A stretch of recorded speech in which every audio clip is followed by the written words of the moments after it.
Hello guys, അപ്പോൾ ഞങ്ങൾ മൂന്നാറിലെത്തിയിട്ടുള്ള കുറച്ച് ഷോർട്സൊക്കെ നിങ്ങൾ കണ്ടിട്ടുണ്ടാവും. അപ്പോൾ അതിൻ്റെ ബാക്കിയാണ് കേട്ടോ. ഞങ്ങൾ ബ്രേക്ക്ഫാസ്റ്റൊക്കെ കഴിച്ച് കഴിഞ്ഞിട്ട് ഞങ്ങളിങ്ങനെ ഓരോ സ്ഥലത്തൊക്കെ ഇങ്ങനെ എവിടെ പോകണം എന്നുള്ളതിൽ ഇങ്ങനെ പോയിക്കൊണ്ടിരിക്കുന്ന സമയത്ത് കുറേ ഗൈഡുകൾ റോഡ് സൈഡിൽ ഇങ്ങനെ കണ്ടിട്ടോ.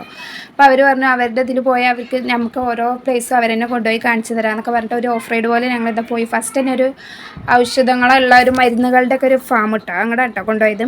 അപ്പോൾ അവിടെ ഫസ്റ്റ് ഇതാ ജാതിക്ക, അങ്ങനെ പലതരത്തിലുള്ള ഔഷധങ്ങളും കാണിച്ചു തന്നു. ഇതാ നീലയമരിന്നോ അങ്ങനെ കുറേ ഔഷധങ്ങളൊക്കെ കാണിച്ചു തന്നിട്ട്. അപ്പോൾ ഇതൊക്കെ കാണുമ്പോൾ കുട്ടികൾക്ക് വലിയ ഇൻട്രസ്റ്റ് ഒന്നുമില്ല, പക്ഷേ കുഴപ്പമില്ലാതെ ഇങ്ങനെ നടക്കാം, വലിയ ചൂടൊന്നും ഇല്ലാണ്ട്. എന്നാലും കുറച്ച് ചൂടുള്ള സമയമായിരുന്നു. അങ്ങനെ ഞങ്ങളത് ഓരോന്നോ ജാതിക്ക തന്നപ്പോൾ അവർക്ക് അങ്ങനെ മണത്ത് നോക്കുന്നുണ്ട്. അപ്പോൾ ഓരോരോ സംശയങ്ങൾ ആ ഗൈഡ് ഞങ്ങളുടെ കൂടെ വന്നിട്ട് ഇത് അതിനുള്ളതാണ് എന്താ ഏതാണെന്നൊക്കെ ഇങ്ങനെ പറഞ്ഞു തരാം.